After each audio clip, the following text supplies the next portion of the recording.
Əsas onu demək istəyirəm ki, insanların görmək istədiyi sizin duruşunuzdur. Sən duruşunu pozmasan, həqiqətən də heç bir insan sənə müqavimət göstərəcəklər, səni tənqid eləyəcəklər, səni lağa da qoyacaqlar. Amma sən o duruşu pozmayandan sonra, o dimdik durandan sonra sizi inandırım ki, onlar sizin olduğunuz situasiyyanı artıq qəbullanmağa başlayasınlar.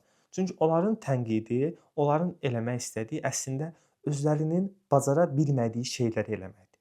Yəni bu insanlar özləri nə isə bacarmır, bacaran bir insan görəndə də onu tənqid edib aşağı çəkmək istəyirlər ki, qoy özlərini vicdan əzabı çəkməsinlər ki, mən niyə daha qabağa gedə bilmirəm, həmin o insan qabağa gedib.